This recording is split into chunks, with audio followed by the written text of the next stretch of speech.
ان خواتین کے لیے جو اپنے خاوند کی فرما بردار رہتی ہیں۔ اس لیے شادی شدہ خواتین جو ہیں ان کو چاہیے کہ شوہر کے حقوق میں کمی نہ آنے دیں۔ آقا کریم صلی اللہ تعالیٰ علیہ وآلہ وسلم نے ارشاد فرمایا کہ اے عورتوں، اللہ سے ڈرو اور اپنے شوہروں کی رضا کو لازم پکڑ لو۔ اگر عورت جان لے کہ شوہر کا کیا حق ہے تو وہ صبح و شام کا کھانا لے کر کھڑی رہے۔ یعنی اگر بیوی کو پتہ چل جائے کہ میرے خاوند کا میرے اوپر کیا حق ہے تو وہ صبح و شام اپنے خاوند کی تابع داری میں، فرما برداری میں کھڑی رہے اور اس کے حقوق کا خیال رکھے۔ اس لیے خواتین ضرور اپنے خاوند کا وہ حق ادا کیا کریں، ان کے حقوق کا خیال رکھا کریں۔ اب شوہر کے حقوق کیا ہیں آئیے جانتے ہیں۔ نمبر 1 پر عورت پر جو پہلا حق ہے خاوند کا وہ یہ ہے کہ اپنے شوہر کی کبھی بھی ناشکری نہ کرے، کبھی بھی اپنے شوہر کی وہ ناشکری نہ کرے، کیونکہ شوہر اس کا مضبوط سہارا ہوتا ہے۔ جس عورت کا خاوند فوت ہو جاتا ہے، آپ کبھی اس کی زندگی دیکھیں، وہ لوگوں کے برتن مانج کے اور لوگوں کے کپڑے دھو کر وہ اپنا گزر بسر کرتی ہے، اور وہ پھر باغ میں ایک مرجھایا سا پھول نظر آتی ہے۔ اس لیے خاوند جو ہے ایک بہت بڑا سہارا ہے، کبھی بھی اپنے خاوند کی ناشکری نہ کریں۔ آج کل خواتین اپنے شوہروں کی ناشکری بہت زیادہ کرتی نظر آتی ہیں۔ آپ نے دیکھا ہوگا خاوند ساری زندگی گزار دیتا ہے اس کے لیے، ساری زندگی گزار دیتا ہے، محنت مشقت کرتا ہے بچوں کے لیے، بیوی کے لیے، لیکن کئی مواقع ایسے ہوتے ہیں کہ بیوی ایک جملے میں ہی اس ساری محنت پر پانی پھیر دیتی ہے۔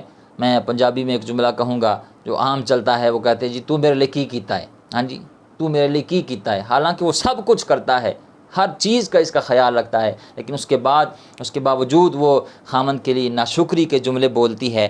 اور یاد رکھیں جو عورتیں اپنے خاوند کی ناشکری کرتی ہیں ان کو اس حدیث سے عبرت حاصل کرنی چاہیے۔ پیارے آقا مدینے والے مصطفیٰ صلی اللہ تعالیٰ علیہ وآلہ وسلم کی بارگاہ میں عرض کی گئی، یا رسول اللہ، عورتیں جہنم میں زیادہ کس وجہ سے ہوں گی، یعنی جہنم میں عورتوں کی کثرت کس وجہ سے ہوگی؟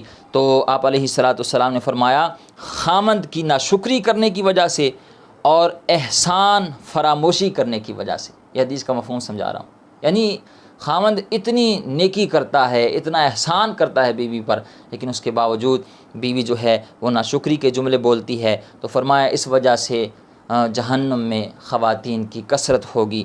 تو خاوند کا پہلا حق ہے عورت کبھی بھی اپنے خاوند کی ناشکری نہ کرے۔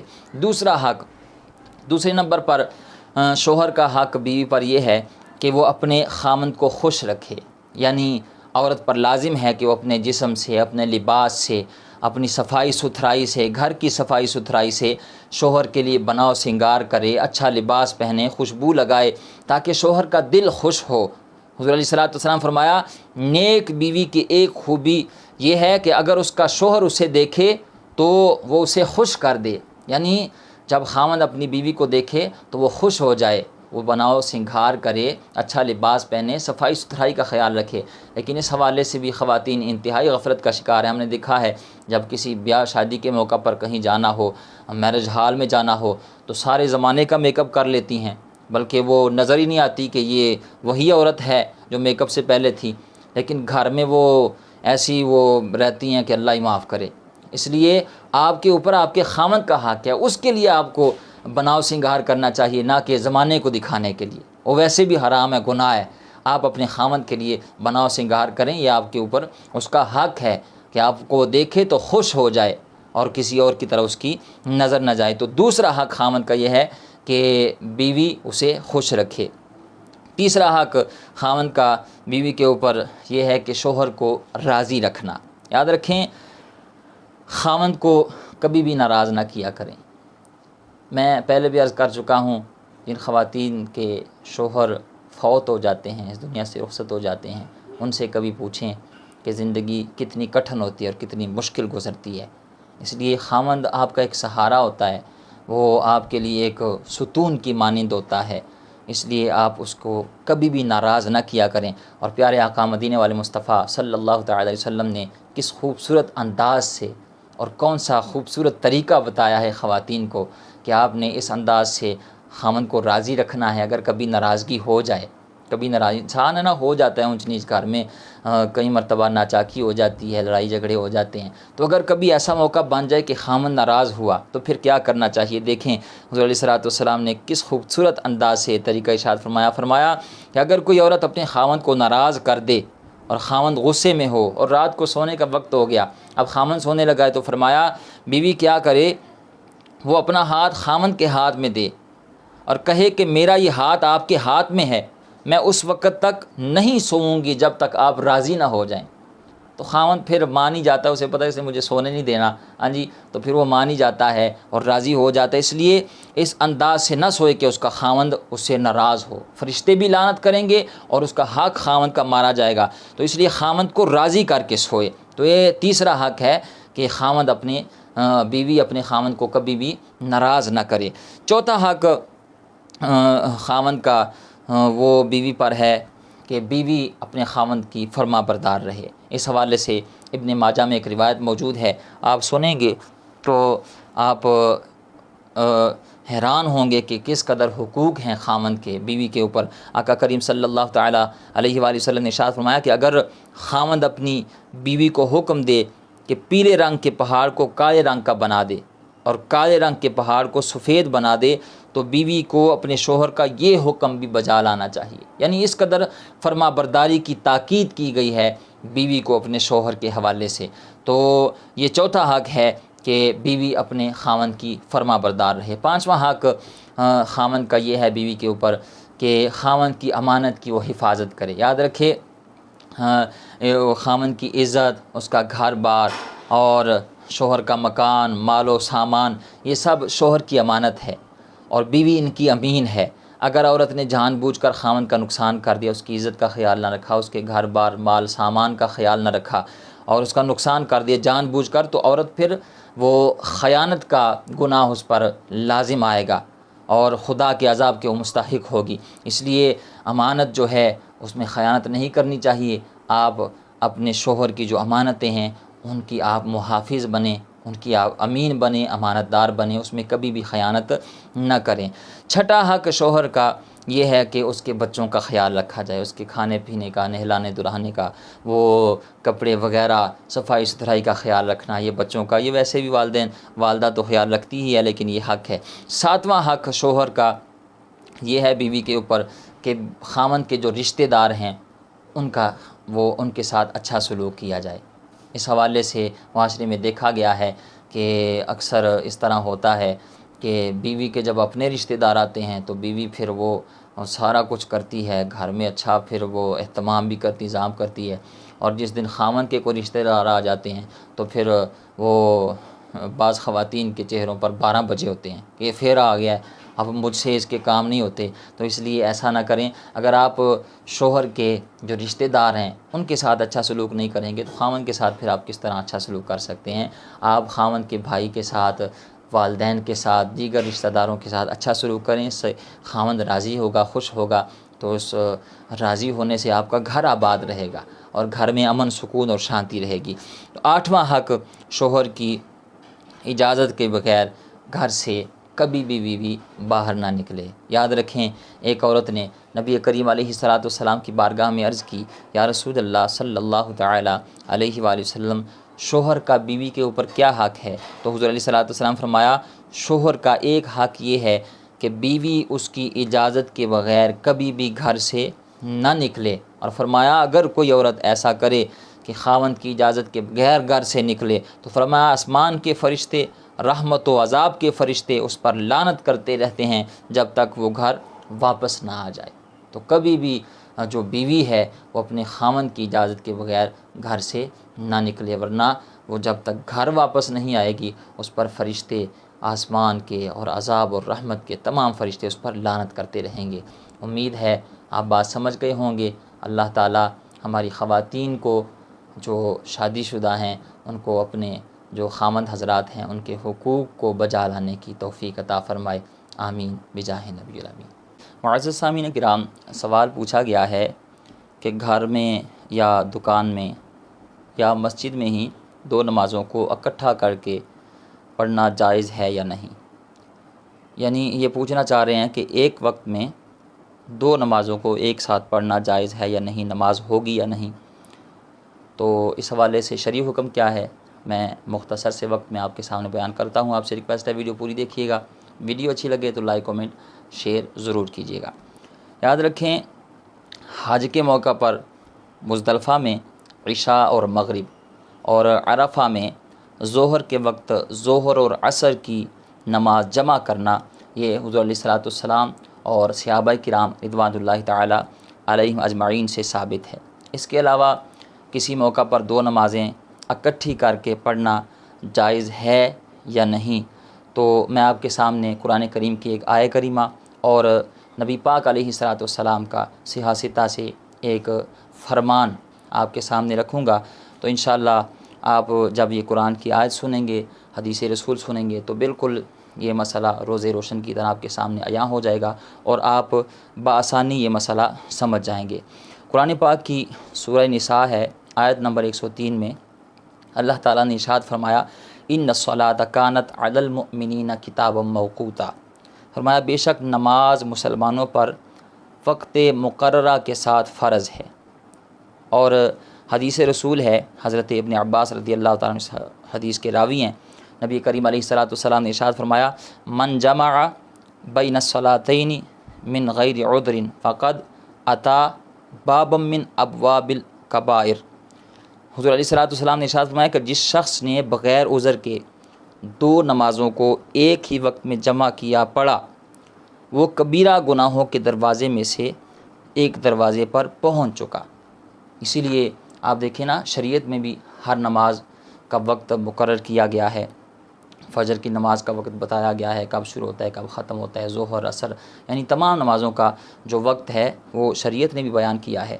تو قرآن کریم کی اس آیت اور حدیث رسول جو نبی پاک صلی اللہ تعالی علیہ وسلم کا فرمان ہے، اس کی روشنی میں فقہاء احناف اور علماء کرام بیان فرماتے ہیں کہ مزدلفہ اور عرفہ کے علاوہ دو فرض نمازوں کو ایک وقت میں جمع کرنا نہ مقیم کے لیے جائز ہے اور نہ ہی مسافر کے لیے جائز ہے، کیونکہ قرآن کریم کا حکم ہے ان الصلاۃ کانت علی المؤمنین کتابا موقوتا، بے شک نماز مسلمانوں پر وقت مقررہ کے ساتھ فرض ہے۔ اور حضور علیہ الصلوۃ والسلام کی حدیث ہے کہ فرمایا کہ جو دو نمازوں کو جان بوجھ کے بغیر عذر کے وہ اکٹھا کرتا ہے تو وہ کبیرہ گناہوں کے دروازوں میں سے ایک دروازے پر پہنچ چکا۔ امید ہے آپ بات سمجھ گئے ہوں گے۔ اللہ تعالی ہمیں عمل کرنے کی توفیق عطا فرمائے۔ معزز سامعین کرام، سوال پوچھا گیا ہے کہ کیا وضو سے پہلے بسم اللہ الرحمن الرحیم پڑھنا ضروری ہے یا نہیں؟ اگر کوئی وضو سے پہلے بسم اللہ نہیں پڑھتا تو اس کا وضو ہوگا یا نہیں، اس حوالے سے رہنمائی فرمائیں۔ تو بہت اچھا سوال پوچھا گیا ہے۔ یاد رکھیں اس حوالے سے کچھ باتیں میں آپ کے سامنے عرض کروں گا، آپ سمجھ جائیں گے کہ بسم اللہ جو لوگ وضو کرنے سے پہلے نہیں پڑھتے ان کو کیا نقصان ہوتا ہے، اور جو وضو کرنے سے پہلے بسم اللہ شریف پڑھتے ہیں ان کو کیا فائدہ حاصل ہوتا ہے۔ آپ سنیں گے تو انشاءاللہ مجھے امید ہے آپ کبھی بھی بسم اللہ شریف پڑھے بغیر وضو نہیں کریں گے، کیونکہ اس کی فضیلت ہی اور اس کا اجر اور اس کا فائدہ اتنا بڑا ہے، آپ اندازہ نہیں کر سکتے۔ سنیں، یاد رکھیں جو بندہ بسم اللہ شریف پڑھے بغیر وضو کرتا ہے تو اس کے صرف اعضائے وضو دھلتے ہیں، صاف ہوتے ہیں۔ یعنی بسم اللہ شریف پڑھے بغیر جو بندہ وضو کرتا ہے نا، اس کے صرف وہی اعضاء پاک ہوتے ہیں جو اس نے دھوئے ہیں۔ یعنی چہرہ دھونا وضو میں فرض ہے، چہرہ دھویا، سر کے چوتھائی حصے کا مسح کیا، اور دونوں بازو کوہنیوں سمیت دھوئے، اور دونوں پاؤں ٹخنوں سمیت دھوئے۔ تو جو بندہ بسم اللہ پڑھے بغیر وضو کرتا ہے تو اس کے صرف یہی اعضاء صاف ہوتے ہیں، پاک ہوتے ہیں۔ لیکن جو بندہ بسم اللہ الرحمن الرحیم پڑھ کے وضو کرتا ہے، بسم اللہ شریف سے وضو کو شروع کرتا ہے، تو حدیث شریف میں ہے کہ جس نے بسم اللہ پڑھ کے وضو کیا تو اللہ رب العزت اس کے پورے بدن کو پاک فرما دیتا ہے۔ اور اس حدیث کی شرح میں علماء کرام فرماتے ہیں کہ یہاں پاکی سے دونوں طرح کی پاکی مراد لی جا سکتی ہے، یعنی یا وہ گناہوں سے اس کا پورا بدن پاک ہو جاتا ہے، یا وہ نجاست اور آلودگی سے اس کا پورا بدن پاک ہو جاتا ہے۔ مختصر یہ کہ اگر کوئی بسم اللہ پڑھے بغیر وضو کرتا ہے تو اس کا وضو ہو جاتا ہے، یعنی وضو سے پہلے بسم اللہ پڑھنا فرض واجب نہیں ہے۔ ہاں کوئی پڑھ لے اور پڑھنی چاہیے تو اس کی بہت زیادہ فضیلت ہے، ہر نیک اور جائز کام سے پہلے بسم اللہ شریف پڑھنی چاہیے، لیکن ایسا ہرگز نہیں ہے اگر کوئی وضو سے پہلے بسم اللہ نہ پڑھے تو ایسا نہیں ہے کہ اس کا وضو نہیں ہوگا، وضو اس کا بھی ہو جائے گا، لیکن جو اتنی بڑی فضیلت ہے اور جو اتنا بڑا فائدہ ہے وہ اس سے محروم رہے گا۔ تو کوشش کیا کریں وضو جب بھی کرنے بیٹھیں بسم اللہ الرحمن الرحیم پڑھ کے وضو کیا کریں، آپ کا پورا بدن گناہوں سے بھی انشاءاللہ پاک ہوگا اور نجاست سے بھی پاک ہو جائے گا۔ امید ہے آپ بات سمجھ گئے ہوں گے۔ اللہ تعالی ہمیں عمل کی توفیق عطا فرمائے۔ معزز سامعین کرام، سوال پوچھا گیا ہے کہ فرض یا سنت نماز کی نیت کیسے ہوتی ہے، اس کا طریقہ کیا ہے، پلیز رہنمائی فرمائیں۔ تو یہ بہت اچھا سوال پوچھا گیا ہے اور اس حوالے سے بہت سارے لوگ سوال کرتے ہیں۔ تو انشاءاللہ میں آج آپ کو 5 نمازیں جو ہیں یا اس کے علاوہ جو نفلی نمازیں بھی ہیں، ان ساری نمازوں کی نیت کا میں آپ کو انشاءاللہ وہ طریقہ بتانے لگا ہوں۔ اگر آپ یہ ویڈیو پوری دیکھ لیں گے تو انشاءاللہ نماز کی نیت کے حوالے سے کوئی مسئلہ، کوئی سوال آپ کے ذہن میں باقی نہیں رہے گا۔ اس لیے آپ سے ریکویسٹ ہے ویڈیو پوری دیکھیے گا، ویڈیو اچھی لگے تو لائک، کمنٹ، شیئر ضرور کیجیے گا۔